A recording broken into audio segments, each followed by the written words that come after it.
Good evening, everybody. Happy Friday. Oh my God, it's Friday. Yes, TGIF. DNC is over. I hope you're enjoying your evening. I hope you're enjoying something else than politics, but you're here and I'm very grateful to be with you today.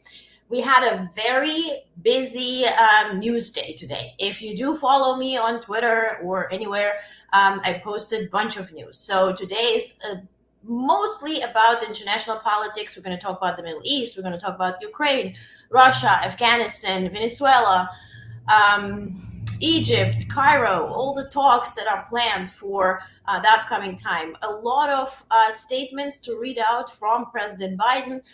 Yes, he is still in California, and he's on Sunday. I just received his schedule. On Sunday, he will be going to Delaware, but he is working, and there were a lot of news. And we're also going to revisit the DNC Day 4, most memorable moments. History has been made. History is still in the making. And we will discuss what we can do and what were your most favorite moments and perhaps some things that you missed or want to revisit. Yeah. And of course, we're going to also talk a little bit about, Trump, because Trump's announcements and RFK Jr. and whatever are, just a fraction, to quote Obama, just a fraction of our news cycle. So yeah, we will mention that. And actually, when we talk about the RFK Jr. Family, I want to talk about his son, Connor. I'm not sure if you're aware what he has done and how it does benefit Ukraine. But if you don't know, you will know. Okay. But if you're here for the first time, please comment, please ask questions, share your opinion. If there's anything that I'm saying that contradicts what you know, please provide sources. I gladly stay corrected. So we are spending this time together today. Okay. So first, I always talk about if there's anything from President Biden, I always talk about it first. Because he is our commander in chief. So let's put his news first and foremost. And today, President and VP's accounts on social media posted a new video that they recorded together before the DNC about the most recent issues and where they just interviewed each other, right? Take a look. Oh. My name is Joe Biden. I'm here with Vice President Kamala Harris. And we're here to answer a few questions. President Biden, what is your favorite type of car? Corvette. I have a 1967 Corvette. We can get up and go. I bet. What is your favorite way to relax on the weekend? Cooking. Sunday family dinner. That's my favorite thing to do when I have time. Luckily, I love to cook, and Doug loves to eat. And I hear you're a hell of a good cook. I do enjoy cooking. President Biden, you recently met with Judy, who has dedicated 40 years of her life to being a nurse. And she talked about how the work that we have done has brought down the cost of her medications. What are you thinking about Judy and the story she told? Here she was her whole life worrying about whether other people would get adequate health care. And here she was paying all this money for one drug she couldn't afford. But today we lowered that price significantly for her. Yeah. Can you explain what drug companies reaching an agreement with Medicare is going to mean for ordinary people? People can get the medication that a doctor prescribed to save their life and not have to worry about in the process to exchange that for losing a roof over their head. That's a big deal. It's a big deal. So, Mr. President, it has been 2 years since the Inflation Reduction Act was signed into law. How are you thinking about what this law has meant? It's meant for millions of people. In some cases, there's been life and death. Yeah, What we did so far is going to save the country $160 billion in the next 10 years. We've brought down Medicare's costs, which means taxpayers are paying less for it. We did it, Joe. We did it, Joe. And Keith, to your point, I totally noticed that too. Keith says she gave an interview to Tim Walz, and Biden before press. I love Kamala. Me too. I do notice that. Did you notice that too? Because all the press is like, when are you going to sit down? When are you going to do an interview? Now the talk is about VP to sit down together with Tim Walz to interview with media, which I think is a fabulous idea. Because first of all, he has never done such interviews, so it's an introduction for him, but also for them together, because we want to learn from them what they're planning to do in the first 100 days, if they are hopefully elected, or for the first 4 years. So I would love to hear from both of them, but I did notice. So two proclamations from President Biden today. First is for women. Woohoo! So on Women's Equality Day, President Biden commemorates the 104th anniversary of the 19th Amendment, which granted American women the right to vote. President Biden acknowledges the ongoing struggle for full equality, highlighting that many women of color only gained voting rights decades later with the Voting Rights Act in 1965. The president emphasizes that current challenges, including attacks on voting rights and women's freedoms, require continued efforts to achieve true equality. Biden's administration has focused on advancing women's rights through actions such as defending reproductive freedom, addressing maternal health, and promoting women's representation. He is working, right? And the media was all talking about how dare Biden to call a lid. If you don't know what lid means, president, vice president, could be first lady, second gentleman, whoever. If they're not planning on physically moving from place to place or welcoming guests or having any public appearances, they're calling a lid, right? They're closing the lid on the press pool to say, look, do your thing, enjoy your day, we're done. So for instance, VP today, she arrived back from Chicago to Washington, D.C., and at 5-something p.m. Eastern, she called a lid, meaning I'm home, you don't have to monitor me, I'm not gonna have anything. So Biden called the lid at 9:30-ish a.m., West Coast time, in LA, because he's there with family on vacation, and then issued proclamations and announcements that Al-Qaeda leader was killed in Syria, and bunch of news. But the media was away because you can read those news. Those are statements. It's not like something you have to monitor. So I see the changes. I see the dark Brandon. I like it. Even though I'm media, but I like it. VP Harris and Walz should do an interview with you. Yes, we're working on it. Okay, so another readout. So not just about women today, which is amazing that we're talking about women. Also, proclamation of Overdose Awareness Week 2024.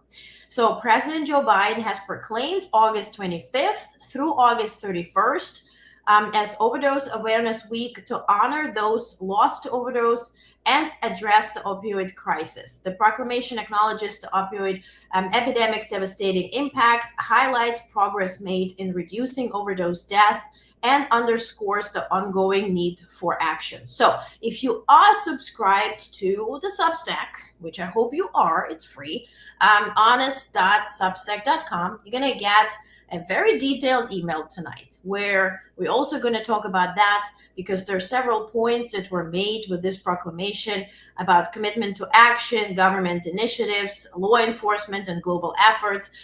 They also have a deal now with China, for instance, with Mexico, how to monitor the border, what is happening at the southern border, but also internationally. When we talk about Asia, we talk about China, how to reduce the drugs from coming in, right? The drugs that are coming in, how to reduce them. So detailed email about mostly foreign policy will be in your mailbox tonight, because I already wrote it. Okay, so In this proclamation, he calls on all sectors to increase awareness, reduce stigma, and promote treatment and recovery. It also designates August 31st as an overdose awareness day to remember those lost and renew efforts to save lives. So, this is today from President Biden. When we discuss later on Middle East, I'm going to read out some calls that he made. He talked to the leader of Qatar. He talked to the leader of Egypt. He talked to Israel. So, as you know, we are closely monitoring Middle East and what happens there. We're also going to discuss what happens in Ukraine, their incursion, another direction for the incursion. What did the NSC, National Security Council, say today? We had 2 meetings. So now we can talk about it. Embargo is over. So we can discuss that in detail. But before we get there, let's revisit the DNC day 4, final day yesterday. Let me check your comments before I move on. I agree with some. Okay, Brandon agrees. Yes. And by the way, if you got the email from today, you read a statement from Brandon, which I'm grateful for. And then I'm grateful for him to give me opportunity to share his statement. So please take a look. So important, increasing awareness. Indeed. And my thing is the sentence that we need to reduce the stigma. This is huge, right? Whether we talk about opioid crisis, whether we talk about women or women's rights, whether we talk about reproductive rights. I grew up in Soviet Union where it was not really welcome to talk about certain things like, female issues or this or that, right? Because you're supposed to be above that. That's supposed to be discussed, somewhere under the table across the room. But now the stigma is elevated. We can talk about mental health. We can talk about, any type of crisis. We can talk about women's rights. We can talk about reproductive rights and IVF, right? Something that was not really the common thing, right? Abortion, right? Think about it. In the 50s, 60s, 70s, 80s, 90s, even 90s, it was not really discussed on television, but now here we are. Keith says, yes, Brandon, great job. Yes. With the interviewing Tim and Kamala. Okay, yes. Okay, you agree. Awesome, cool. Olga, I didn't see the Central Park 5 Great Historical Moment in the newsletter. Did you miss it? Relating that to the DNC in Chicago, I didn't put it, but I'm aware. Or let me know what you mean by that. Now, meanwhile, let's review the DNC. Some moments that I want to present to you and discuss together. So, first for me was Senator Chris Coons. He opened up talking about President Biden, which I think was really important. I kind of missed that on the second day. It was really more about moving forward. Third day was about Biden, and Tim Walz mentioned to him, and it was that. But then on the fourth day, to kick off by mentioning Biden and thanking him, which is also what Vice President Harris did in her main speech. I think that was really important. So take a look. Folks, Joe Biden's courage, Joe Biden's faith in us, Joe Biden's determination to heal the soul of our nation gave us hope and gave us confidence. Someone who has himself been knocked down by life time and again. Joe Biden knows the grit and determination of the American people. He believed in us, and Joe Biden helped us get back up again. And by the way, Joe Biden gave us Kamala Harris. Even though I was one of those who wanted him to stay, I do welcome what is happening now. Obviously, we see it money-wise. We see it volunteering-wise. The atmosphere is just electric, and everybody is so full of hope and happiness and, yes, joy. So everything that did happen happened for a reason. And Joe Biden, head off. He's the mastermind. He did it at the perfect time after the RNC, when the other party was completely thrown off because they prepared their ticket as a response to Biden-Harris ticket and their advertisement, and they paid for it. And also, he avoided this Nancy Pelosi's suggestion for open convention. So he did sort of nominate, right, or made sure that it is Kamala Harris. So it was really chess instead of checkers, and I welcome it. That was, kudos. That's the boss. So moving on. Now, Senator Bob Casey, he did not, waste any time. He talked about greedflation, right? We talk about inflation a lot. We talk about the pricing for food and groceries and gas, but he actually nailed it pretty much with his speech. So this is 2 minutes, 20 seconds, but I really want you to listen carefully, because if we complain about pricing, we need to know what the reason behind it is. Also, if you have family members that are asking, this is Biden's fault, this is that, listen to this, because there you will have all those, arguments or contra arguments that you can use for, talking to your loved ones if needed. Take a look. Pennsylvania. Here's a real question. Moms asked me in Pennsylvania, what am I supposed to do if I can't afford diapers? In just 6 months, a box of diapers went up $15. The corporations say your prices are up only because their costs are up. They're selling you a lie. It's in the bag with the diapers. Prices are up because these corporations are scheming to drive them up. Most companies are good companies. It's the food conglomerates that sit behind the supermarkets, the faceless wholesalers. They're the ones who are extorting families at the checkout counter. This is greedflation. I've been fighting it a long time. So has Kamala Harris. And finally, we're starting to win. When Big Pharma jacked up the cost of insulin, we passed a bill to stop them. Now, for millions of Americans, it's capped at $35 a month. So that's one. I've been fighting to ban price gouging on food. And next year, when she's president, Kamala Harris will sign a bill to do just that. So that's another. And when corporations take advantage of a crisis, like toilet paper during the pandemic, we'll hit them with harsher fines. So, for me, it was so interesting, because you expect people to have this bright charisma and be, the Obama of this convention. But it's a very different type of guy, but he does have his own type of charisma, right? And it was so interesting to see everybody shine differently at this stage and deliver the message that really matters to them. And I really love it how he just straightforward went into this topic and just, talked about it. Now, the cutest moment, and, you can fight me on that, but yesterday, for the fourth day, the cutest moment was when two nieces, Kamala Harris nieces, with the help of Kerry Washington, taught those who were on those cheap seats in the back and missed out how to pronounce Kamala Harris and her name. They taught them a lesson. Take a look. So, how do you pronounce it? First you say comma like a comma in a sentence. Then you say la like la la la la la. Put it together and it's 1, 2, 3, Kamala. Kamala, right? Like la la la la. It was so cute. And by the way, one of them manifested this now famous picture that went viral. That was it was taken by the photographer for New York Times, where she was watching her auntie accepting the nomination for President of the United States.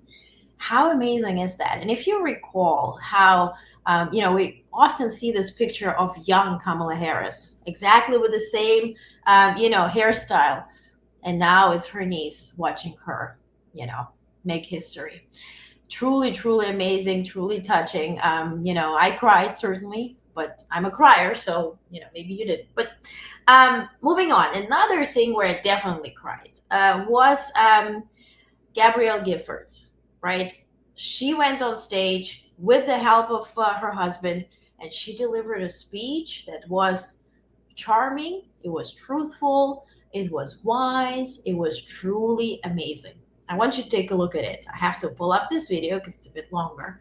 Let me pull it up real quick. Meanwhile, ask any questions or comments about anything we have discussed up until now. But I do have a video now. Let's take a look. Here we go.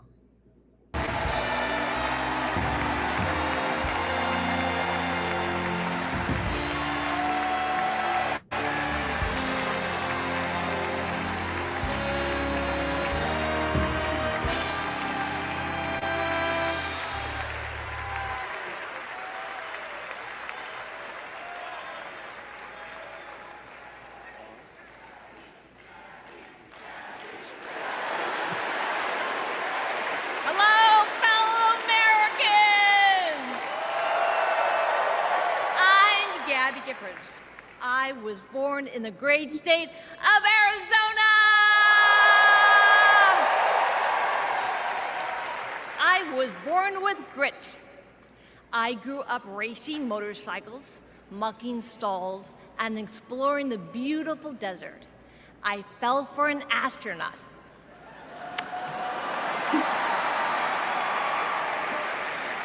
For 5 years, I served in Congress from a swing district.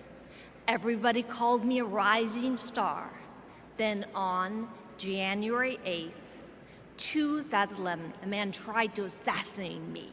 He shot 19 people. He killed 6. Terrible, terrible day. I almost died, but I fought for my life and I survived.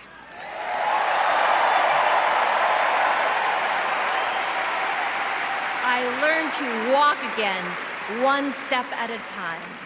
I learned to talk again, one word at a time. So many people helped me as I worked hard to recover, including a decent man for Delaware who always checked in. He still does. Thank you, Joe Biden. Thank you for everything. Joe is a great president. My friend Kamala will be a great president. She is tough. She has grit. So, and by the way, thank you, Terry. This is a miracle, right? With everything that, considering everything that happened to her, but also physically, emotionally, to stand there, to shine. I mean, the charisma, the cuteness, right? And how her husband, of course, who was considered to be Kamala Harris's VP, how he is there, right? Reading word by word, supporting her. It's very cute. He also delivered a speech later on as well. So that was really, really cool and really touching and just amazing, right? And Mark Kelly, so, wonderful human. I really love how we're turning back to a man of grace and man of power, right? And the power can also be humble.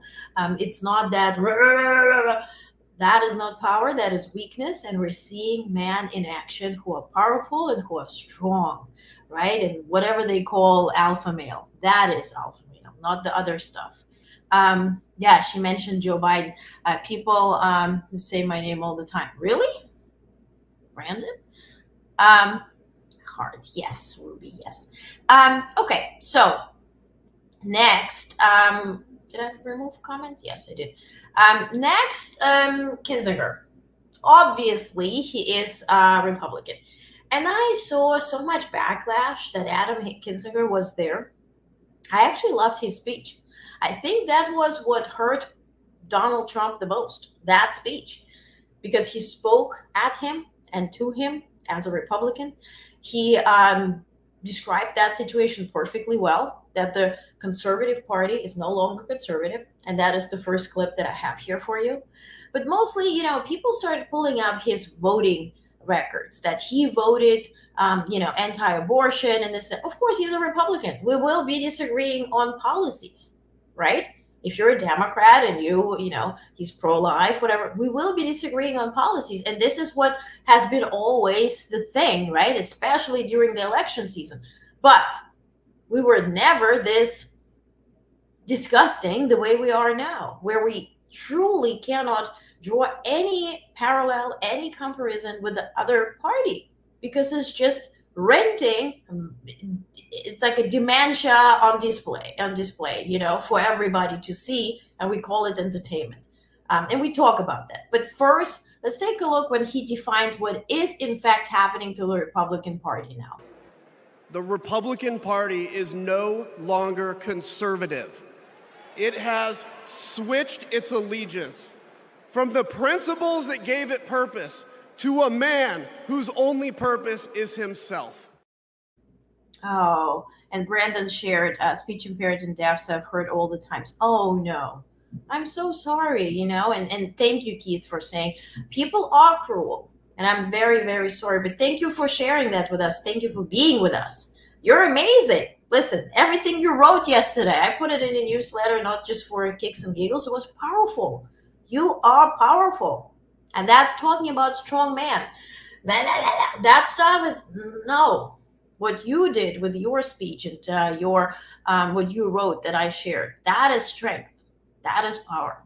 Kinzinger appeared sad when he said he basically doesn't have a party that he can recognize, which is indeed true. And I'm talking to, several people from the traditional Republican Party, and they say, well, we don't really have a platform to talk at or talk to. The problem is that they can go to liberal media, and then they are voicing their opinion. But again, they're going to a Democratic platform, which is not really their thing. Now, if they go to Fox News or whatever used to be the Republican platform, unless they are talking about Trump and endorsing him, nobody wants to listen. So they're left voiceless in this regard when it comes to media, because nobody wants to interview them. Democrats will use, such as with Kinzinger. This is okay. He was there. He endorsed Kamala Harris. He said this is the option now. But is there an actual Republican platform? Not really. Not really. So I feel his sadness. Now, next, he talked about, let me see. What is the second clip? Okay, so he talked about the party shifting to serve one person and one person only. Take a look. Some have questioned why I've taken the stand I have. The answer is really simple, ladies and gentlemen. We must put country first. And tonight, as a Republican speaking before you, I'm putting our country first. And that is, I think, the whole point why they are encouraging Republicans, traditional conservatives, are encouraging to vote for Kamala Harris, because you are definitely disagreeing on abortion or other policies, which are, always the question during the election and not even in the election season. But you're not disagreeing on serving your nation instead of just serving yourself. You're not disagreeing on protecting your nation and not selling it out. You're not disagreeing on not bowing to dictators, but actually being strong and defending your country and defending democracy worldwide. So those basic and really most important issues, you're not disagreeing on those. So for that reason, I see, I wish more would stand up and talk about it. I wish Bush was there as that VIP guest yesterday, because that would have drawn or convinced the traditional conservatives to shift, which I hope they still will. Now, Maya Harris, VP's sister, she talked about their mother and her strength and her perseverance, which then, of course, mirrored in Kamala Harris' life. So take a look. In 1958, a 19-year-old from India left the only country she'd ever known to chart her own path in America. She came here to pursue an education, but she stayed here to build a life. Her name was Dr. Shamala Gopalan Harris.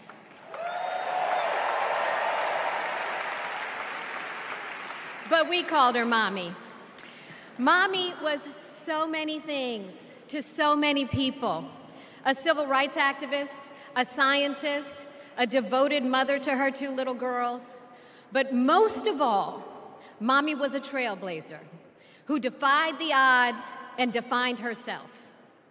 And when it came to Kamala and me, Mommy had great expectations for us, but she had even greater expectations of us. Boom.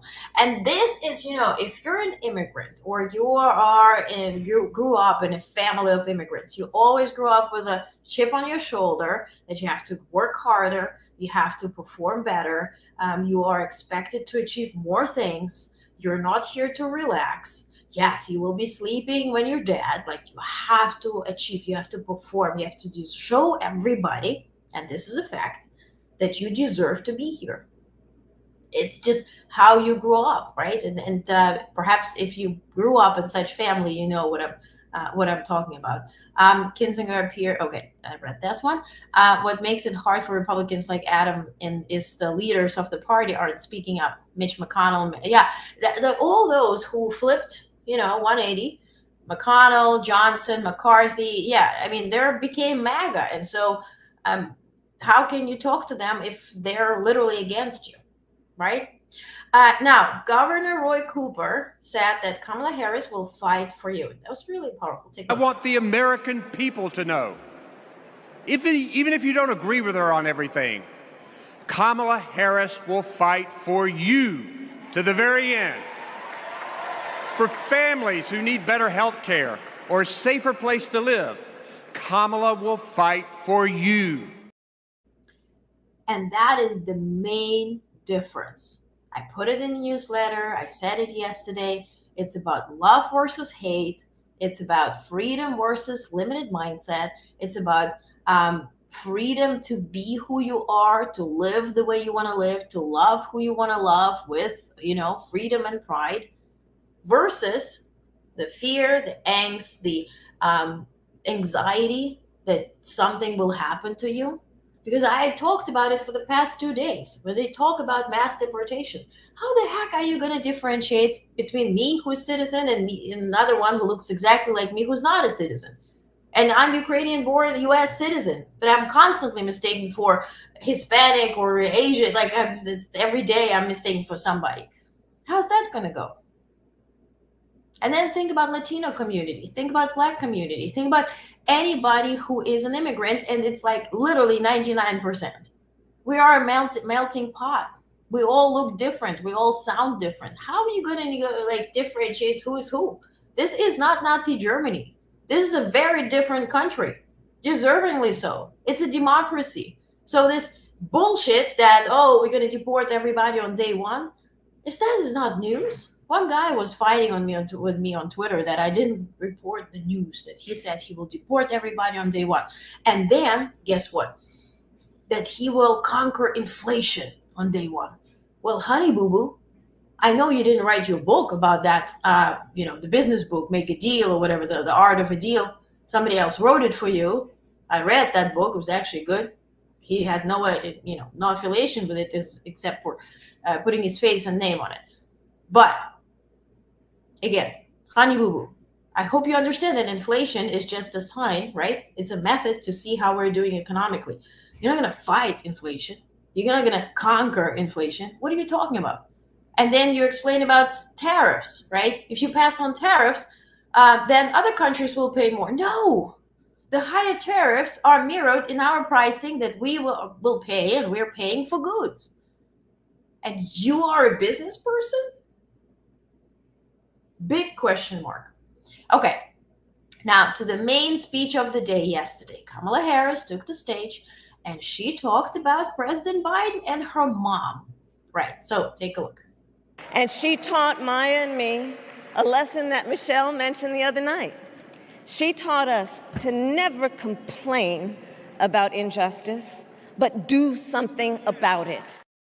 What I loved yesterday, Kamala Harris was serious. She was a boss. Yeah, she was, classy and flirty and wonderful. And she's a beautiful woman and charismatic and absolutely stunning. Now, she was serious, and she called a thing. She called the baby by the name, and she went there. She talked about the insurrection. Take a look. He sent an armed mob to the United States Capitol where they assaulted law enforcement officers.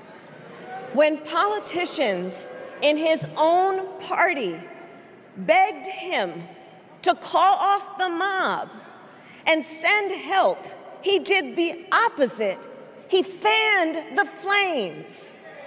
And now, for an entirely different set of crimes, he was found guilty of fraud by a jury of everyday Americans and separately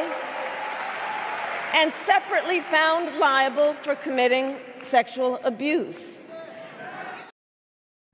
And mind you, New Yorkers, right? New Yorkers found him guilty. Harassed everybody. There were so many people that stepped down. There was a nurse that was selected to be on the jury, and he called the hospital and started harassing her. Like, that was a whole thing, you know? But it was a panel of New Yorkers that put him down. So, not Florida. Okay. She then talked about Ukraine and Russia and Israel and Palestine and Gaza and even North Korea. I loved it. It's a longer clip, so I have to pull it up separately. Give me a second, but you need to watch it. If you haven't watched it, or perhaps you watched it and thought about something else, take a look. It's 3 minutes. Really attacked Ukraine. I met with President Zelensky to warn him about Russia's plan to invade. I helped mobilize a global response, over 50 countries, to defend against Putin's aggression. And as president, I will stand strong with Ukraine and our NATO allies.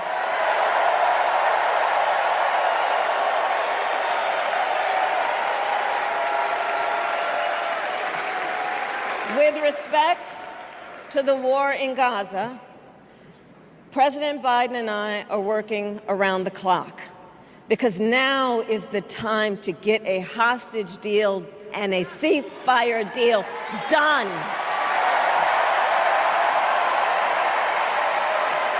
And let me be clear, I will always stand up for Israel's right to defend itself, and I will always ensure Israel has the ability to defend itself, because the people of Israel must never again face the horror that a terrorist organization called Hamas caused on October 7, including unspeakable sexual violence and the massacre of young people at a music festival. At the same time, what has happened in Gaza over the past 10 months is devastating. So many innocent lives lost. Desperate, hungry people fleeing for safety over and over again. The scale of suffering is heartbreaking. President Biden and I are working to end this war such that Israel is secure, the hostages are released, the suffering in Gaza ends, and the Palestinian people can realize their right to dignity, security, freedom, and self-determination.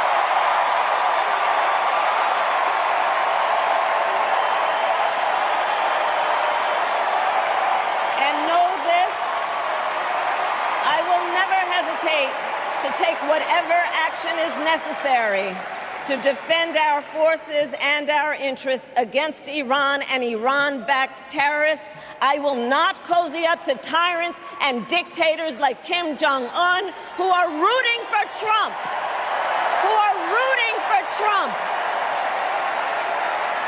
Because, you know, they know he is easy to manipulate with flattery and favors. They know Trump won't hold autocrats accountable because he wants to be an autocrat himself. And as president, I will never waver in defense of America's security and ideals, because in the enduring struggle between democracy and tyranny, I know where I stand, and I know where the United States belongs. Powerful. I mean, I get, chills when I watch it. Very good delivery, an excellent speech, and excellent delivery. And somebody asked me today, what do you think, what is stronger, Michelle Obama's speech or Kamala Harris? Certainly Kamala Harris, but it's very different. Both of them had very different purposes.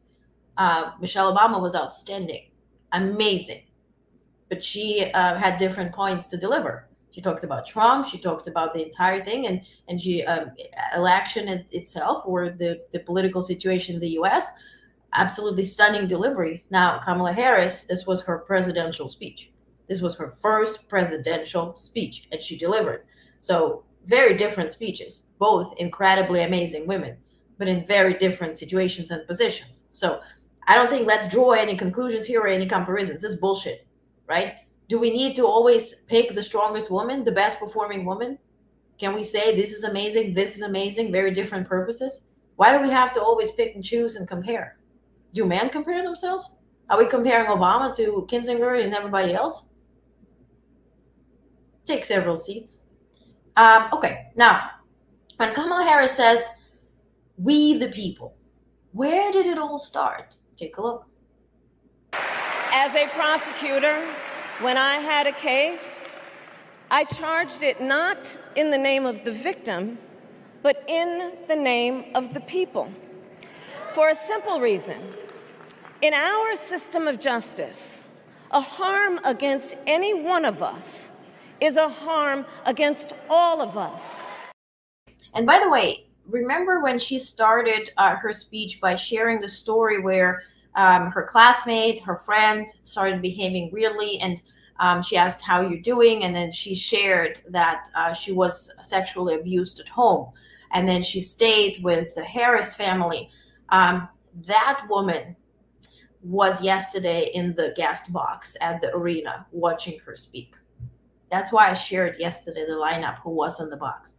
That was the woman who inspired Kamala Harris to become a prosecutor. So I know there were some comments, why are you sharing her guest box? Well, I blocked all of them. So if I share something, there's a reason behind it. If you don't know, ask. Let's not turn a good moment into a nasty moment. So now and then the history happened.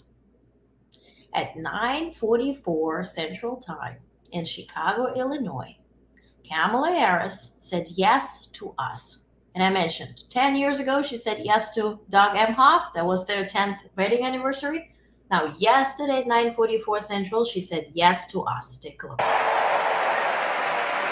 And so, on behalf of the people, on behalf of every American, regardless of party, race, gender, or the language your grandmother speaks, on behalf of my mother and everyone who has ever set out on their own unlikely journey, on behalf of Americans like the people I grew up with, people who work hard, chase their dreams, and look out for one another, on behalf of everyone whose story could only be written in the greatest nation on earth, I accept your nomination to be President of the United States of America. This will go down in history as one of the best speeches. I'm telling you. People will study it. I studied political science. People will study it. And then she talked about, and I loved how she phrased it, our fleeting chance to protect democracy. Our nation with this election has a precious, fleeting opportunity to move past the bitterness, cynicism, and divisive battles of the past, a chance to chart a new way forward. And then she finally spoke about being proud of being American, which is really, if we think about it, all the talk about army and military and being proud of being American, that's sort of the Republican thing. Now, this was, I think, a whole theme throughout the DNC, which at RNC was not the theme. It was America is the third world country. It's a banana republic. We have open borders. We have billions, gazillions illegals that are, scary creatures storming us, raping us, everybody. It was all so deflating. And America is so small and so disgusting and overpriced and weak. That was the notion of the RNC, of the great Republican Party. Meanwhile, at the DNC, that's why we had joy, because we had hope, right? We talked about what is currently happening, and it's not that bad, and it's actually good. And we have a leader whom we can trust, and we can actually like that leader. She's likable, besides being wise and experienced and beautiful, she's likable. How amazing is that? So she talked about being proud of being American. Responsibility that comes with the greatest privilege on earth. The privilege and pride of being an American.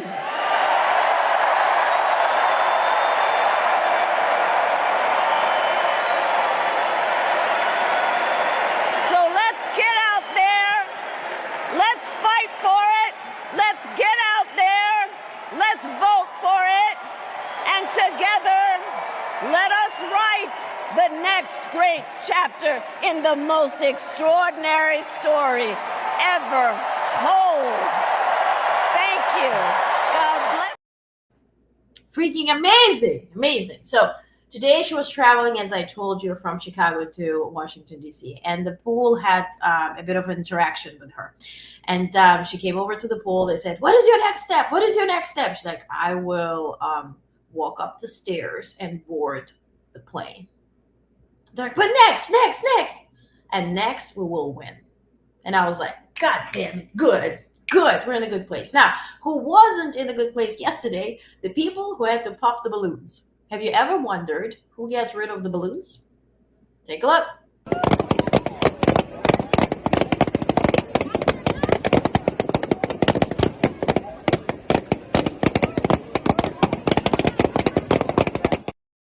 So that went through the night. Amazing. And by the way, MAGAville found it triggering, like anything, I guess. They posted a video how at the RNC somebody was popping balloons slow motion with the one stick. And they said, oh, Democrats are crazy. Look at them going behind the balloons. I'm like, anything triggers you these days, huh? And then Keith shared with me a clip how people were celebrating on their way home when they were riding a bus and they were still holding to the Kamala signs, going back from the DNC, and they shared songs and they spent quality, wholesome time together. Take a look. All in my home, I'm gonna let it shine. All in my home, I'm gonna let it shine. Let it shine, let it shine, let it shine. I got one. All in my state. Yes. I'm gonna let it shine. All in my state. I'm gonna let it shine. All in my... Amazing. By the way, if you live in New York, or if you've been to New York, in a subway, we have a group of those elderly gentlemen who walk around and have such songs like this song and many other. We all love it. And of course, we donate whenever we see it. So it reminded me of that. But thank you, Keith, for sharing it. I'm glad to feature it. Now, to your comment, Terry said about the balloons. I'm all for it. Now, you talk about confetti. New York and New Year's Eve, we see this damn confetti till January 7th. Like, yeah, they do a fantastic job. Like 12:01, they kick everybody out, start, cleaning out. But that confetti, I'm not, maybe we could drop something else. Maybe we shouldn't drop anything. I don't know. But certainly I agree with you in terms of balloons. Makes totally no sense. Like, really no sense. But I guess it's tradition. Same as New York New Year's Eve with the ball drop. confetti is a tradition. But by the way, what they do with confetti in New York, which is kind of cool, it's a post-its. It's like a tiny little post-its, and they take the confetti and they write wishes on it. And so, like, kids from different schools, they write wishes, and so that is dropped then from the buildings on Times Square. So whenever you pick the confetti, you can actually read somebody's wish. So that's the cute part of it. Now let's talk about the reaction, and that drives me to this. That's how he looked yesterday. It's not photoshopped. It's not anything. He was just having a rally moment in Arizona. I guess it was hot. Makeup was not sweat proof, but that is your distinguished gentleman who is running for president of the United States of America. So help him God. Tweets. At the Democrat convention, they said we've got 70 days to act right. After 70 days, we can go back to acting crazy. What they mean is that they want to get elected, and then they destroy our country with radical left Marxist socialist policies. We can't let this happen, and if it does, we won't have country any longer. Another tweet. Waltz was an assistant coach, not a coach. Okay. So he tweeted like 50 plus times during Kamala Harris' speech. Should have listened, would have learned something, but I guess learning is not his style. He called Fox News. Take a look. Talk about fracking. She didn't talk about crime. She didn't talk about 70% of our people are living in poverty. She didn't talk about housing, really. The trade deficit. She didn't talk about child trafficking that she's allowed to happen because she was the border czar and she presided over the weakest border in the history of our country. It's an invasion. I was there today, as you know, Brett. It's an invasion of our country. Did you notice he also was so eager and he started like pressing buttons on his phone? So he's talking, pressing buttons. So Fox News folks said, thank you, Mr. President. They call him Mr. President, not former president. We got to move on. So they disconnected him. So he called Newsmax. Take a look. But I will tell you, I just watched it. Very non-specific. She didn't talk about many things like interest rates, China, fracking in anywhere, let alone Pennsylvania, crime, poverty, trade deficits, child trafficking, woman trafficking, drugs, the border. She didn't talk about the most important things. It was a very general speech. It's a general speech. What is it supposed to be, honey? Anyway, today, Fox News reportedly didn't pick up the phone this morning as Donald Trump called them 17 times between 6:09 a.m. and 12:19 p.m. to try a rant and rant on Fox morning shows about Kamala Harris' speech last night. Well, I guess Fox News is learning. You know, just don't pick up the phone. That's what the egomaniacs really love, when you ignore them. Fox News has really got to stop taking calls. See, they heard you, Keith. They heard you, and they stayed away. Trump didn't talk about shit either at his own. Yeah, so he's got no place to talk about. It's projecting. You know, anything they're doing, they're projecting on others. Speaking of which, this is the email today I got, right? Only President Trump will end tax on tips. Yeah.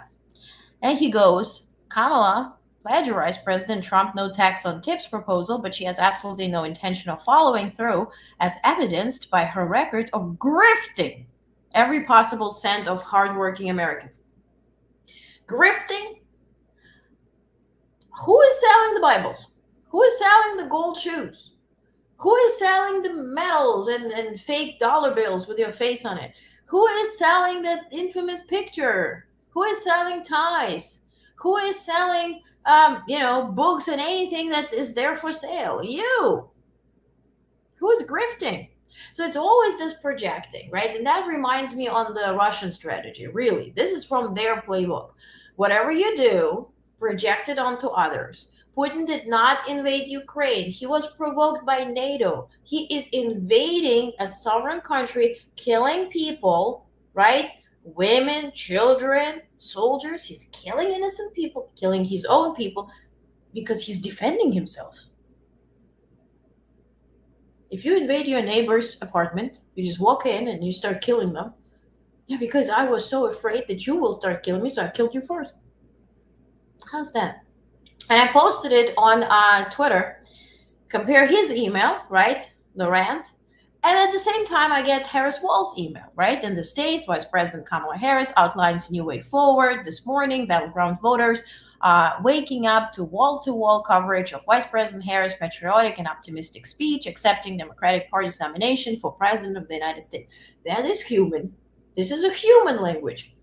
The other language deserves a pill and a restrictive wear, and you being placed under supervision. But how did the media react? And that is the biggest surprise, because I was thinking, what can they say possibly negative about Kamala Harris' speech? Here comes Associated Press. Fact Focus, a look back at false and misleading claims made during Democratic Convention. Then they went on to ramble that Project 2025 is not related to Trump. Why? Because Trump said it's not related. Then they said that, what else was there? Anyway, I posted on Twitter, you can look at it. Every single point that they make, they refer back to Trump, that he is saying this is not true, hence it is not true, which really makes totally no sense. How is that fact checking, right? You can't fact check the person who is lying, right, by asking them, are you really lying? That's what Trump was doing. Remember that meeting or a press conference with Putin in Helsinki in 2017, when he said, oh, I'm not trusting FBI or CIA because Putin said he didn't do anything for this election. I'm trusting him. He's the source. So are we following this mess now? Is that the thing? And here, USA Today, the claim, Project 2025 is a plan from Trump. Our rating, false. And Trump, of course, had to repost it. The joyful Democratic Convention is over. The real test for Kamala Harris' campaign now begins. AP. This is the AP, mind you, that by definition always gets to ask first question in every single briefing and presser. By definition. Because it's considered the source of information. How is that journalism? How is that it has anything to do with integrity? Not at all. Meghan McCain, of course, she said GNC was a Coachella, which is fun and excessive, but not a lot of substance. The race is far from over, and Harris needs to explain how the next 4 years won't be like the last 4 years. Now, honey boo boo, I got to tell you, first of all, didn't you cry on your program to President Biden and he consoled you? I have the video. I can pull it up. And how were you doing the last 4 years? What was so horrible? Can you tell us? What was so horrible? Why does Kamala Harris need to step away from Bidenomics and everything that we're doing? We coming back to normalcy. Why do you want her to be so different than President Biden? Are you scared? Wasn't it going the direction? I don't think she will be, diverting so much from President Biden in the last 4 years. So knock it out. Now, speaking of White House press corps, do you know Ducey? Ducey, right? Ducey from Fox News. Ducey from Fox News wanted to be funny at the DNC. Certainly he was there, Republican or not, Fox News or not. He was reporting. So take a look how a gentleman shut him down. Is Beyonce coming? Yeah. Beyonce's coming? Serious convention. This is about issues. This is about America. Are you going to go backstage and tell them to tell the celebrities not to come out, or should I? That's you. You should tell them that. I'll go back. So you guys don't want Beyonce to come out? Come on. No, don't do this. No. Okay. Apologies. Okay. All right. Okay. We'll keep it going. Yeah. But other Republicans, I think it's planned because it's such a viral moment. They did this. Survivors of crime. No to way. Remind them, no one should be justified alone. Kamala Harris will never be my president.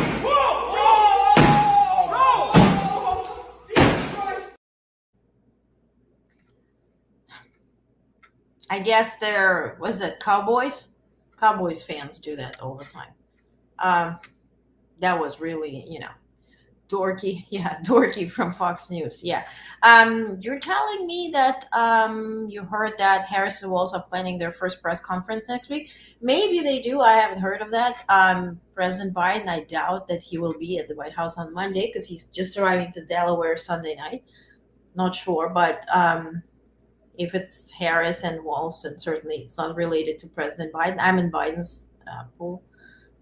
Wasting money out of angst, indeed. Doesn't everybody came to a sledgehammer side? Yeah, that's my whole point, right? You just had it there, and the guy was just filming you, and you just knocked out that TV. That's just disgusting. Oh my God, that is horrible. That is horrible, and so classless too. Like, what are you talking about? Disgusting. So we talked about the headlines. Okay, let's talk quickly about Venezuela. So before I came up here, the statement was issued from Kamala Harris's NSC, National Security Council team, Phil Gordon. That's the equivalent of Sullivan for Biden. That's Gordon for Kamala Harris. He shared a letter that Kamala Harris wrote today in response to the Gonzalez, who actually won, right? Reportedly won the election in Venezuela. And so in this letter, she stated that she's supporting democratic efforts. She's calling upon the military not to disallow the voters and citizens to peacefully protest. And she's welcoming democratic process to be restored. She says that the United States will remain steadfast with the Venezuelan people in their fight for freedom and democracy. We will continue to encourage the parties in Venezuela to begin discussions in a respectful, peaceful handover of power in accordance with Venezuelan electoral law and the wishes of the Venezuelan people. So for me, it was interesting to see her signature. I loved it. Okay. Quickly, your comments. Are we skipping Mr. Brainworm? No, we actually here. I'm not going to show you his videos because it put me in such a weird state where it's like, at some point he said that only Trump cares about ending the war in Ukraine, and then Putin won with 88% of votes. Meanwhile, we absolutely know that Putin just drew up those stats. He's never elected. Like he's there in power for 20 plus years. Like, honey, like, what are we talking about? But Biden stole the election, like all this mass, and I was thinking, it's like you have a pile of poop and you have to like pick up pieces. I don't want to. So anyway, all you need to know, he steps down, but RFK Jr., he sort of steps down and endorses Trump, but only in battle states. He only steps down in 10 battleground states. So, because otherwise, if he would remain there, Kamala Harris would certainly win. So he is stepping down there, but he will still appear in other states where it doesn't really matter. And he said, I encourage you to vote for me, blah, blah, blah. So it's sort of like he's buying himself, literally buying himself a position in Trump's cabinet as, the rumor is Secretary of Health and whatever. The conspiracy anti-vax guy, like that's just disgusting. But certainly fits the Project 2025 purpose. So all you need to know, he's stepping down in battleground states and he's endorsing Trump. Period. End of story. Now, the Kennedy family issued a statement. Here we go. Statement on Robert F. Kennedy Jr.'s announcement today. We want an America filled with hope and bound together by a shared vision of a brighter future, a future defined by individual freedom, economic promise, and national pride. We believe in Harris and Walz. Our brother Bobby's decision to endorse Trump today is a betrayal of the values that our father and our family hold most dear. It is sad ending to a sad story. Kathleen Kennedy Townsend, Courtney Kennedy, Kerry Kennedy, Chris Kennedy, and Rory Kennedy. And that tells you all. And of course, McAville was saying, oh, betrayal, betrayal, family values. Cut it out. He's trying to force a very dangerous contingent election. Indeed. Yeah. Indeed. Oh, it jumped. Yes, indeed. Quid pro quo, and that's illegal. Exactly. He must be I don't know. But that war, maybe there was another war that they didn't take out. I don't know. But who I want to talk about is his son. Comment first before I share. Do you know anything about Corey Kennedy? Corey? Is his name Corey? Wait a second. Connor Kennedy. My apologies. Connor Kennedy. Do you know anything about Connor Kennedy? That is RFK Jr.'s son. He never talks about him. Yes, he used to date Taylor Swift. He got engaged recently. I think about yesterday or very recently. Congratulations to a happy couple. But I want to talk about him, what he did. Do you guys know? Nope, nope, nope. I see nope. Is he married to Amaryllis? I don't know, but he got engaged to a wonderful woman. I don't know if that's Amaryllis. Taylor Swift's ex-boyfriend. Yes. So, Taylor Swift's ex-boyfriend, but what you don't know, he fought incognito in Ukraine for Ukrainian forces. That's his picture from his Instagram. And he wrote this. I know this story is coming out. It was a bit ago. So I want to say my piece.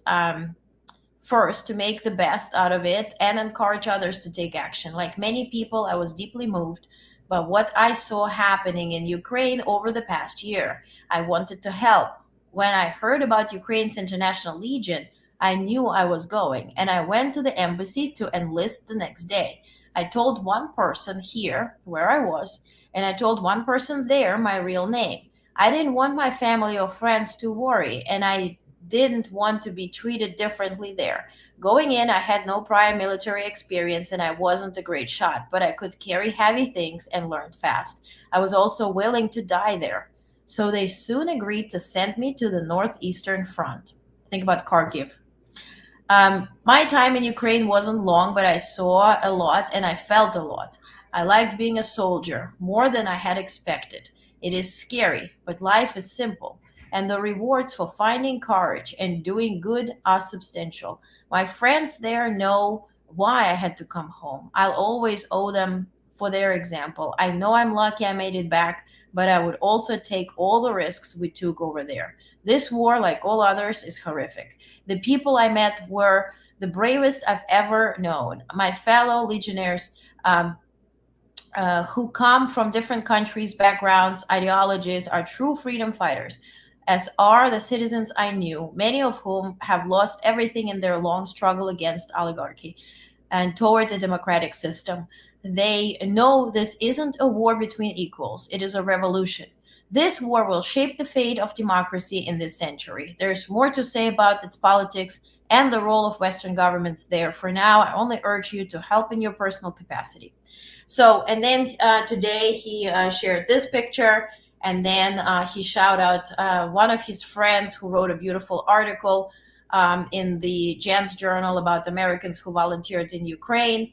He mentioned him, and my heart's a little heavier when I talk about being there. So I'm really grateful to Zach for the work he did to tell a larger story. His writing captures what I feel about Ukraine, this war, and my friends there.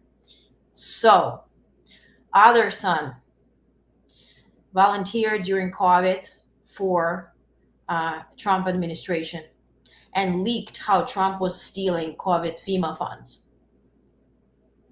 And he's hiding now. Can't reach him, so certainly. See? RFK, third wife, former CIA agent. I think Connor's mom was Mary. Yes. Saying dad-son relationship, of course. And he would never talk about it. And, when you read what Connor did, and if you acknowledge what he actually did, right? He went to war. And then you listen to RFK Jr. with his warm talking about Ukraine as a satellite state of Biden regime and all this bullshit. You think about, what are you talking about? Where's that coming from? Your son was ready to die for people in Ukraine, fighting for Ukraine. And now you're blasting this MAGAville bullshit. So no, I'm not gonna have clips for you. I don't waste your time. So he stepped down and battleground states endorsed Trump. Period. End of story. Basta. Nothing new. Let's talk about Middle East real quick. Actually, real long. So before I came up here, President Biden spoke today. He issued a statement that he spoke to the president of Egypt, El-Sisi. They discussed the urgency of bringing the ceasefire and hostage release deal to closure under the comprehensive bridging proposal that is on the table, which would free the hostages, brings life-saving relief to Palestinian civilians in Gaza, and de-escalate regional tensions. They discussed upcoming talks in Cairo and efforts to remove any remaining obstacles to the deal. The president thanked President El-Sisi for his leadership. Both leaders agreed to remain in close coordination directly and through their teams over the coming days. Same thing, also same readout for a talk that President Biden had with the president of Qatar. And why Egypt and Qatar? They are negotiating on behalf of Hamas. And it's not how it's pivoted in media or twisted, where Hamas is not showing up. Who are you negotiating with? Hamas is a terrorist organization. You don't elevate them to sit at the same table and negotiate with you. So on their behalf, Egypt and Qatar are negotiating. So, lost my thread a little bit here, but let's pull it up. Any questions meanwhile? Will you post Connor's post? I will, because it's only on Instagram. He's not on Twitter, so I will, so you can share it. Third wife is Cheryl Hines. She was never state agent. Okay, you guys are talking. So his mom is Mary, so I looked it up on Wikipedia. Okay, Middle East, I read this out. So also President Biden spoke to Amir Sheikh Tamim of Qatar, which I just mentioned, separately, spoke with El-Sisi of Egypt, discussed diplomatic efforts to bring the ceasefire and hostage release deal.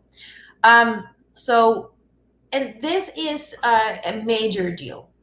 So President Biden, yes, he's in California, but as, to quote White House Press Secretary Karine Jean-Pierre, president is president everywhere. That's what she always says. And so, yes, he is in Los Angeles or in Santa Barbara or whatever he is with the family, but he is working. And so today, one gentleman was taken out, not gentleman, but the beast, an Al-Qaeda leader who was in Syria. So he was killed by our military agents or whoever was in charge. I posted about it, so you can read on Twitter, and also in your email tonight, you get all the readouts and all the itty-gritty. Also, President Biden today recognized the Day of Ukraine. Well, it's an Independence Day in Ukraine tomorrow, and so he acknowledged that. He spoke to Zelensky. He also spoke to Zelensky about Kharkiv. Today is the Day of Kharkiv, and which was sort of very timely, because Kharkiv was just defended. The offensive on Kharkiv was just defended by the Ukrainian forces. So it was really, timely way to celebrate the independence of the city. And also Kharkiv was the first capital of Ukraine, and tomorrow is the independence. So a readout from President Biden on Ukraine. He said, tomorrow, as the people of Ukraine mark their Independence Day, let it be clear, when Russia's senseless war began, Ukraine was a free country. Today, it is still a free country, and the war will end with Ukraine remaining a free, sovereign, and independent country. So he says that he spoke with Zelensky, and also he's proud to announce a new package of military aid for Ukraine today. The package includes air defense missiles to protect Ukraine's critical infrastructure, counter-drone equipment, and anti-armor missiles to defend against Russia's evolving tactics on the battlefield, and ammunition for frontline soldiers and the mobile rocket systems that protect them. We're also imposing new sanctions today on nearly 400 entities and individuals who are enabling Russia's illegal war as part of our enduring commitment to hold Russia accountable for its aggression. In the email, you're going to get the details. So they're imposing sanctions on 400 entities, which also includes Chinese entities, because they're benefiting Russian military base. And it also includes 200 individuals. So that was then imposed by the Treasury Department. And then President Biden also mentioned that, as agreed, together with the G7, we are taking unprecedented action to make Russia pay for damage it caused by issuing $50 billion in loans backed by the profits of frozen Russian sovereign assets. Make no mistake, Russia will not prevail in this conflict. The independent people of Ukraine will prevail, and the United States, our allies, and our partners will continue to stand with them any step of the way.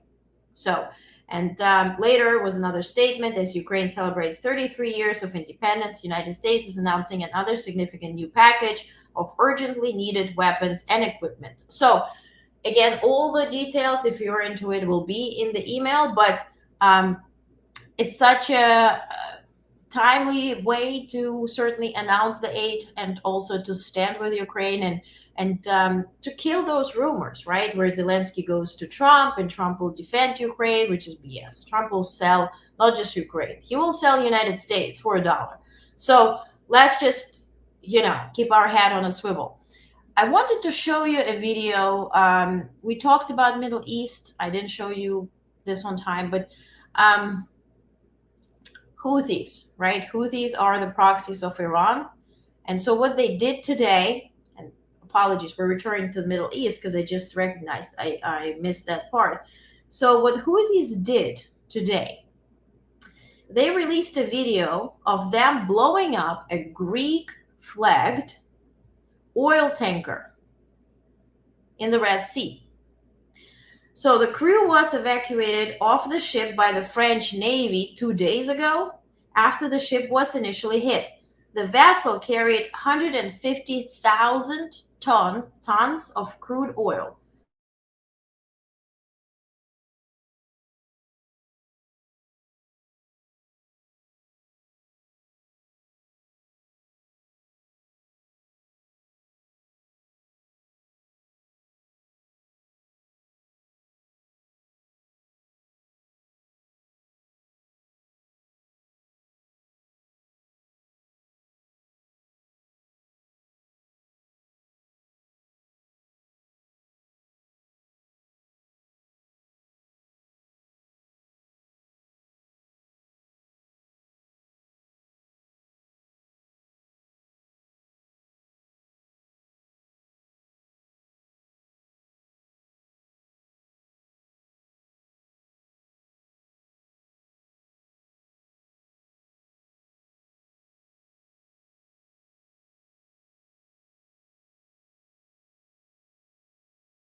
Thank you for being with me here.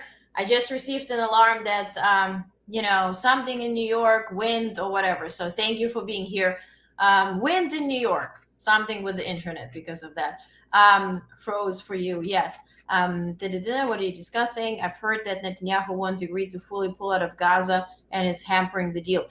What I know is that the leader of Hamas, or the leader of the October 7th massacre, he demands to have a lifelong protection for himself and his family as a part of the negotiation. Certainly, Israel is not going to sign it because that would just give them a green light to do more of those October 7th massacres, because he's literally protected by the IDF. So that is what I know is hindering the deal. But coming back to the Houthis, when they bombed this oil tanker, take a look. One, do I have it? I don't have the oil tanker because that is Ukraine actually bombing. Okay, never mind. Let's move on.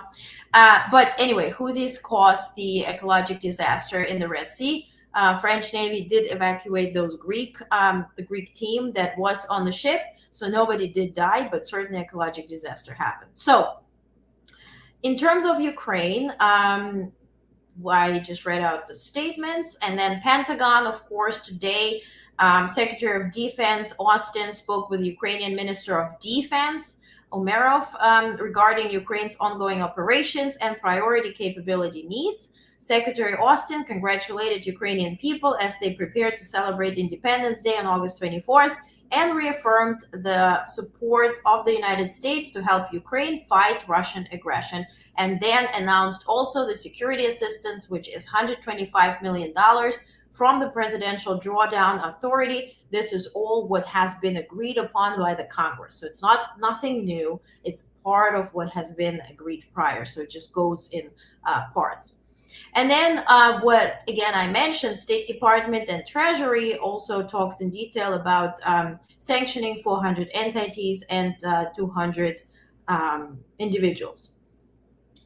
So Pentagon also, what was really interesting, so the question was, can Ukraine use American weapons to strike in Russia, right? And US always says no, right? If there's a perimeter, you can just strike right across the border, for instance, from Kharkiv region, so you can hit the military target, so Russians are not able to launch missiles into Ukraine that are difficult to intercept just because of the time, right? There's not enough time to intercept them because they're literally shooting them across the border. Now, Ukraine is on the incursion in Kursk, and I'm going to show you now a video which goes from August 6th up until today, how that incursion proceeded. So on the right side of your screen is Russia, on the left side is Ukraine, and you're going to see how Ukraine's incursion went into Russia. Now, today, Pentagon answered the question saying that this area is within the perimeter. The Kursk and Sumy region is within the perimeter where they allow to use American weapons on. This is big news. Now, take a look how it proceeded. It's 1.5 minutes, but it's pretty entertaining. This is how Ukraine went on that incursion into Russia. Take a look.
Yes, the numbers, the troops.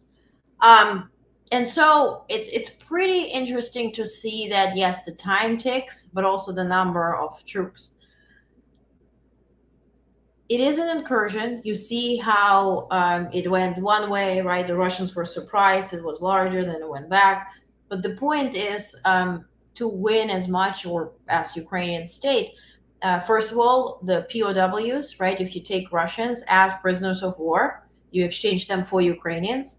And secondly, if you take their land, you exchange it for the land that they occupy within Ukraine. So that is the, the idea. That was impressive. Indeed, that was impressive. So, and just I like the visual part because we talk about incursion, but, as to Putin continues to downplay the situation in Kursk region.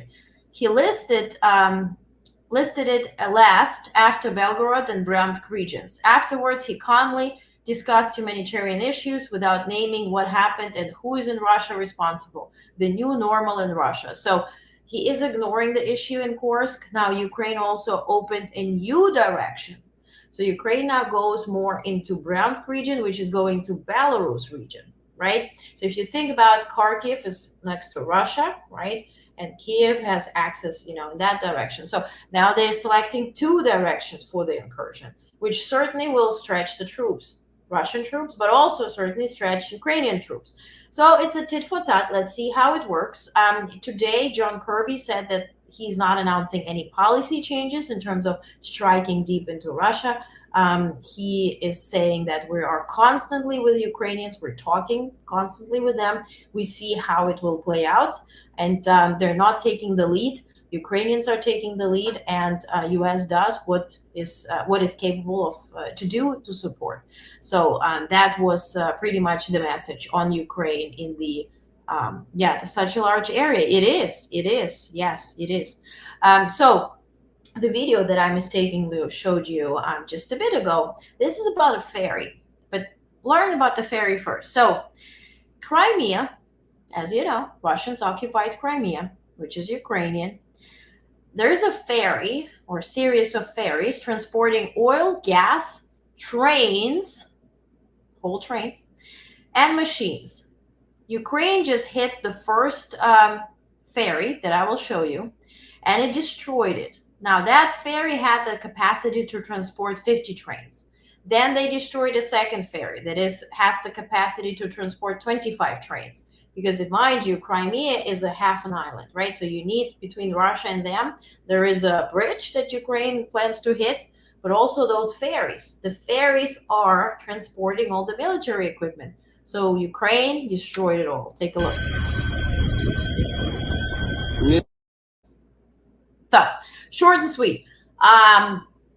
How's Crimea doing? Not well. So the point is, if you destroy the ferries that are transporting the military equipment and then you hit the bridge, that's it.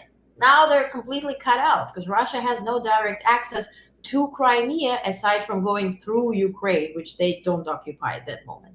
So pretty smart in that regard. Any news about nuclear reactor? I have a readout for you. Yes, I have a readout for you. Feel like Karine Jean-Pierre now. Okay, we talked about. Let me come down to the nuclear reactor. So what I wanted to show you, first of all, we talked about Ukraine being independent and that we're celebrating Independence Day tomorrow, but also the Flag Day. And if you ask, because some people ask, why is it blue and yellow? If you ever are in Ukraine, and you look at the fields, you certainly get to understand why the flag is blue and yellow. A lot of fields like that, sunflowers and all that kind of stuff. And certainly Ukraine is famous for feeding the world. And, so that is the explanation behind the flag, because I've got that question and I thought, to talk more about it. Now, about the nuclear reactor, so the Zaporizhzhia nuclear power plant is occupied by Russia. This is how it looks like, right? So you see here, you have 1, 2, 3, 4, 5, 6, 7 parts of it. Currently, it is connected to Ukrainian grid and to Russian grid. What they first did, and it's like obnoxious, it's a nuclear plant, it's functioning nuclear plant. If any of those parts that you saw explodes, they say it's 6 times more than what did happen before in Chernobyl, right? So it would be a disaster for entire Europe, not just Ukraine. So what Russia did, they connected it to the Russian grid. Now, the power is different when it comes to Russian grid and Ukrainian grid. It's not balanced.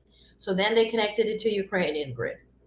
What it does, why it is important, because they shut down the nuclear plant and you need it to be connected to electricity to cool it down. If you don't cool it down, it will explode. So the nuclear plant is there, so you use electricity or the nuclear energy, right? And it has to be balanced. It has to be used, and it has to be, balanced with the electric grid.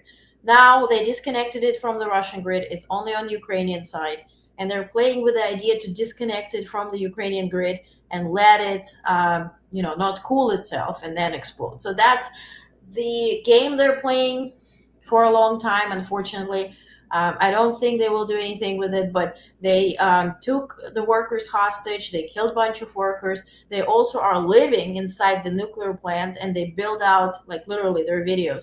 They build out sports center inside the nuclear plant where the soldiers are literally running and drinking and shooting at each other, which is certainly very dangerous and very obnoxious to do so. But at this point, it is what it is. Zelensky constantly, Energo Autumn, that's the umbrella organization that monitors it and has the capacity to come in and monitor it. But certainly, you never know what is true because Russians are constantly lying, which reminds us on other people. It would be too great if all we could become president. Well, I don't think so.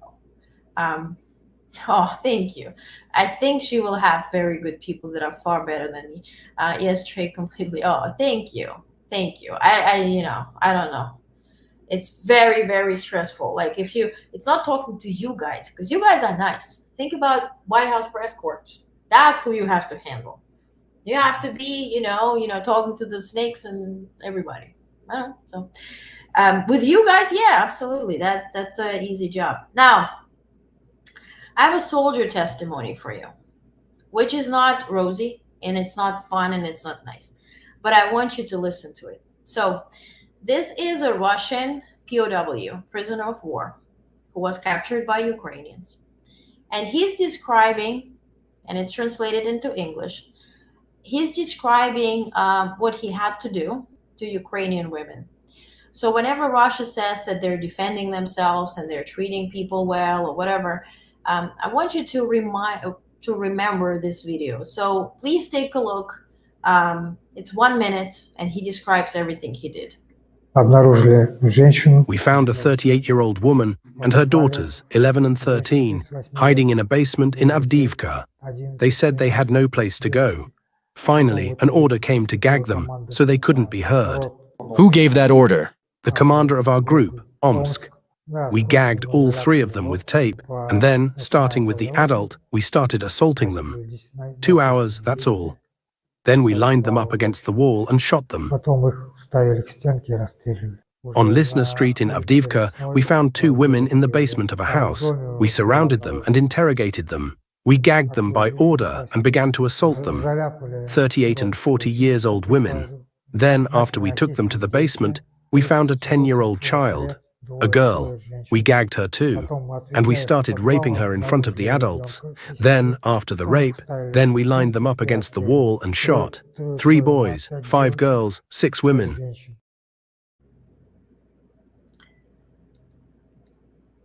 Yeah.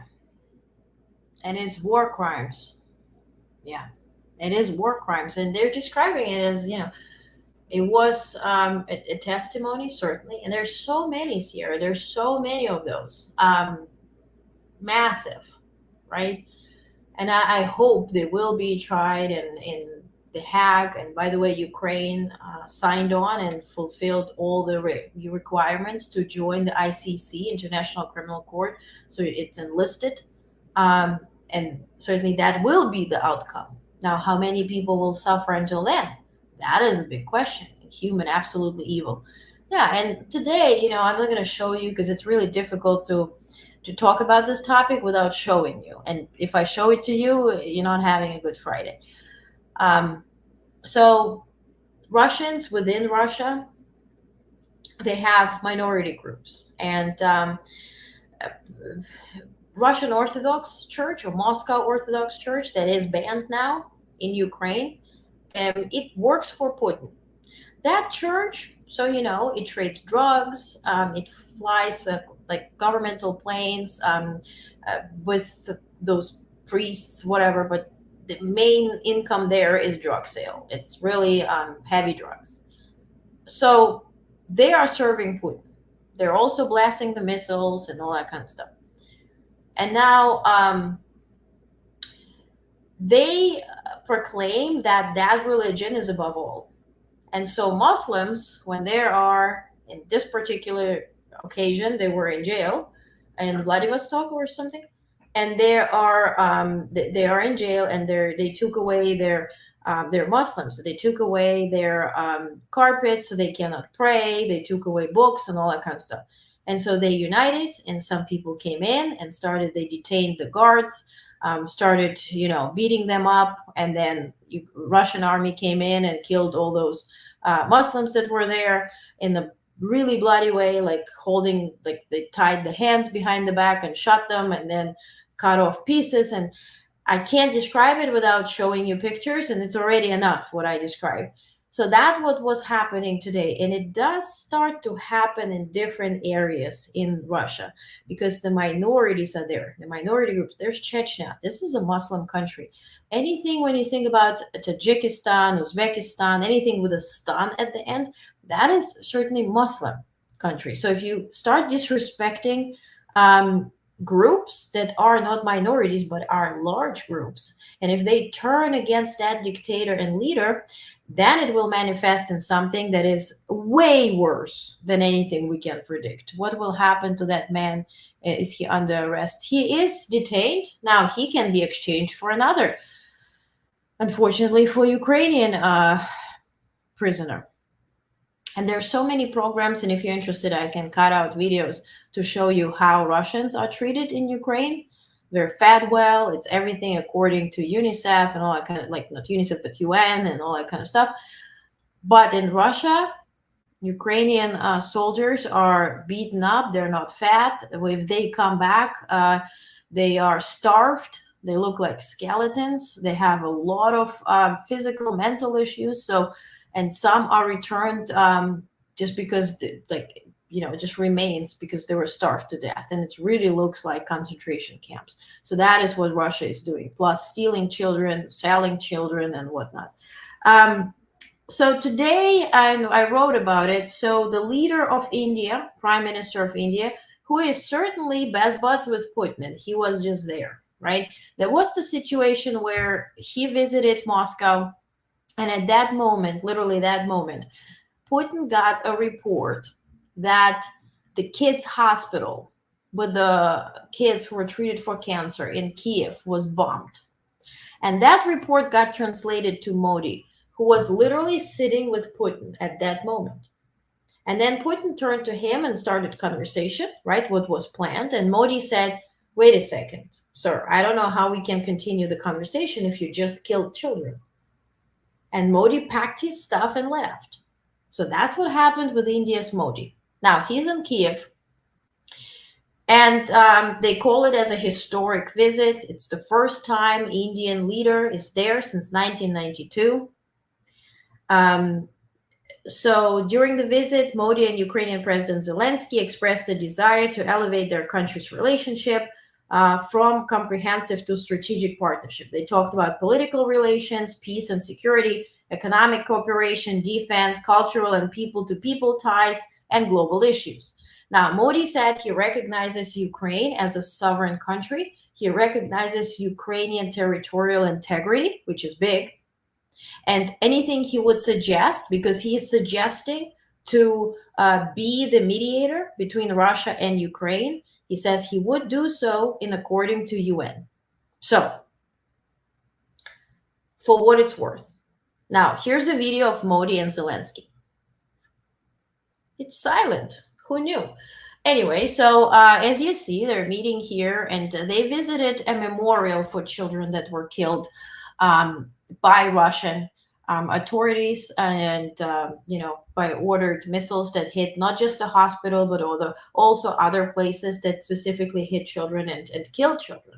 So given that Modi really had that strong of a reaction to Putin when he heard the news, certainly Zelensky led him there first. Now, in order not to forget certain things, one thing has to be stated, that India surpasses China to become Russia's top oil buyer in July.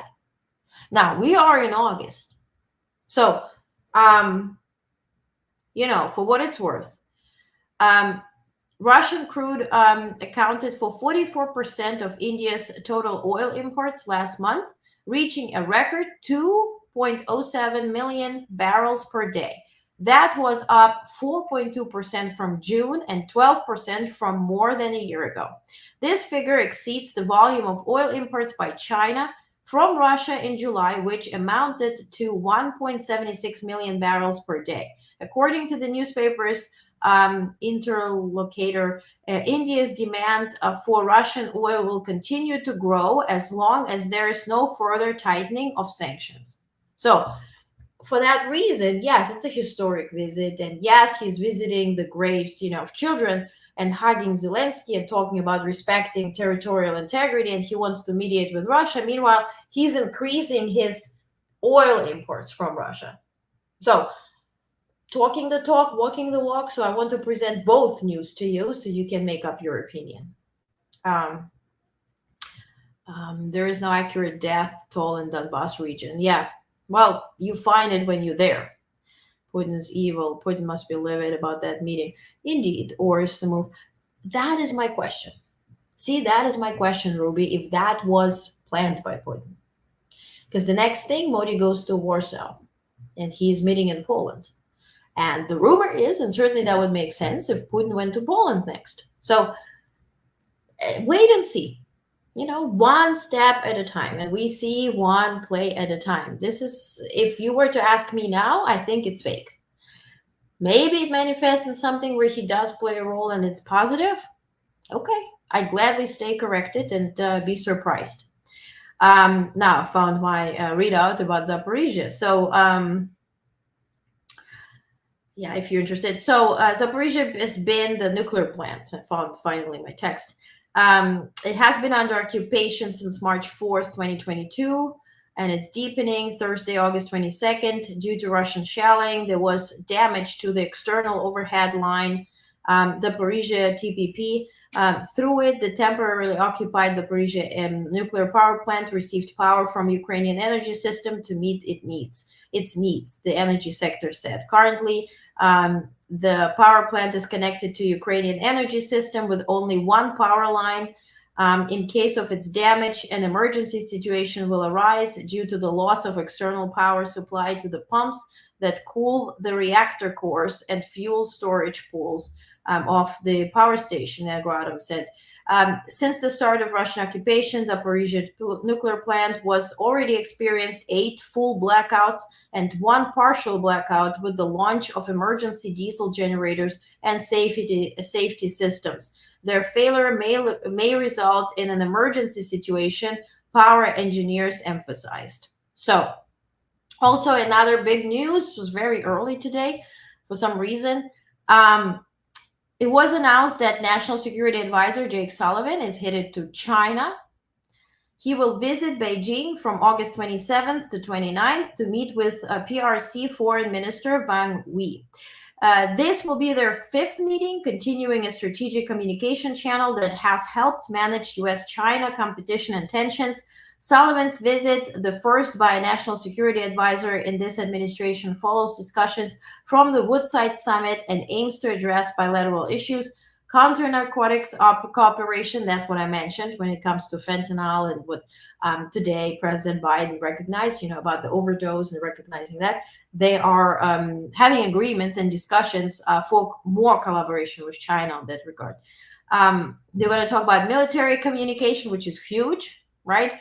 In terms of Indo-Pacific, you always want to have direct conversation. What are they planning? What's with Taiwan? Yesterday, I didn't report it to you because it's bullshit.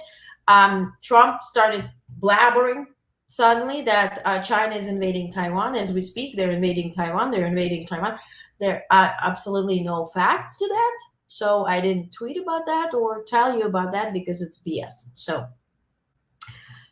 in other global matters, the trip is a visit,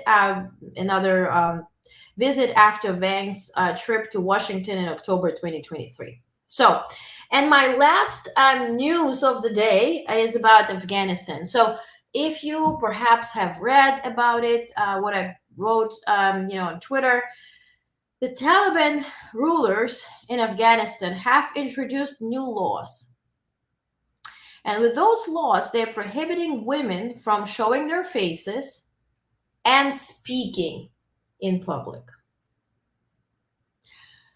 take a second here. Female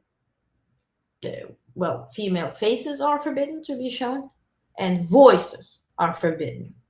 Physical voices in public. Dogs can bark. Women can't talk. So they do that to combat vice and promote virtue. These regulations were announced on Wednesday following approval by the Supreme Leader. Since taking control in 2021, Taliban has established a ministry dedicated to propagating virtue and preventing vice. And Trump, right? Trump signed that stuff to leave Afghanistan and left them everything that was there in terms of equipment. Mind you, just a few days ago, they celebrated their freedom and showcased all the American weapons and helicopters and tanks and all that kind of stuff. This was Trump's doing. This was not Biden's doing. Biden inherited it. And just for you to understand, this was Afghanistan in 1960s on the left. And this is Afghanistan in 2020s on the right. Women's faces are forbidden and women's voices are forbidden. Project 2025 can only wish. But what history shows, if we do wrong, we make wrong decisions, we end up in wrong situations. So this election is really about all of that. Regardless how much Trump can scream that Project 2025, he knows nothing about it. We saw the videos. We saw the videos of him endorsing. We saw J.D. Vance writing a foreword for the book of the leader of Project 2025 and Heritage Organization, Foundation, whatever. We saw the leaked video by the British journalist that went undercover and interviewed the leader of Project 2025 and Heritage Foundation. So regardless what AP tells you or USA Today or New York Times or whatever, build your own opinion, stay away and vote. It's so much at stake. And since yesterday, the election has been defined. I can show you all the clips from Kamala Harris and all the clips from Trump and it stopped being funny and entertaining a long time ago. It's time to decide, and it's time to talk to those who perhaps you don't want to talk to. Perhaps those who are independent or undecided and they don't want plan to vote, talk to them. It's time to talk to them. And we all know them. They're in our families. And we avoid them because we don't want that confrontation. But call that uncle, call that aunt, call that grandma, grandpa. It's time to talk to them because it will be, unfortunately, which I completely cannot understand how it manifested, but it will be close. So we need to do the work that needs to be done. That's absolutely scary. Yeah. About the Afghanistan. Yeah. What? Yep. Yeah, Kitty. Yep. I hate that emotional and physical abuse of women and is pushed through the guise of religion. Exactly. And it's like, just because God told you, now who told you that? I read the Bible, every single page. It took me 3 years from the Old Testament to the New Testament. Recently, I finished. I had to Google a bunch of stuff because it's like old. I read it in Russian. It was like an old Russian thing. But certainly, if you refer to New Testament, not the Old Testament, nothing like that is there. Neither, I believe, Quran either. DNC stream, you were asking about suggested guest interviews. Just thought of Andrea Chalupa of Gaslit Nation. Terrell Starr and Black Diplomat. Yeah, so I will put, thank you so much. And I will put the link to submit your questions and suggestions for the interviews. There's a link, there's a form where you can put exactly what you just typed here. And I would really appreciate if you could do so, because once we're off here, I'm not having access to those wonderful comments. Irony, virtue, enforcement, using cohesion of it. Yeah. And that's like what the Project 2025 does, right? It's all in forms of religion and protecting our nation and going back, make America great again and all that kind of stuff. But all of that is designed to limit us. And if one country officially, and where are the news? I didn't hear any mass media reporting it about Afghanistan. That's freaking scary. Iran looked exactly like Afghanistan in the 60s before, they got there. leaders, quote unquote. So, Green OC, great suggestions. Yeah, thank you. Yeah. I'll screenshot it before I leave, but if you don't mind, please put that in the form. So also I'm not planning to bothering you this weekend. So if we have news, I'll come up and I deliver. If we don't have news, I see you next time on Monday. This weekend, we have a website, honestnetwork.com, where you see all the articles and stuff. So there will be a system where you can create a login. You're protected. I don't save any emails, where you have access to the system, and there we will have all our watch parties and discussions and forums. So you have everything in one place, and you're going to have sort of your own area where you can upload picture, chat with others and stuff like that. So my intention here is to have a safety net in case I'm off Twitter and I'm, banned or whatever the case may be, and for us to have a safety net for watch parties. If you haven't joined, for the last 4 days, we had a watch party. We watched the DNC together. We discussed it with real people, real humans, like-minded people, no bots, with emojis and reactions. So thank you so much for joining those parties. It was real joy and just a surprise to me. It was never planned. It was just like came up, like, oh, let's watch together. Let's do it.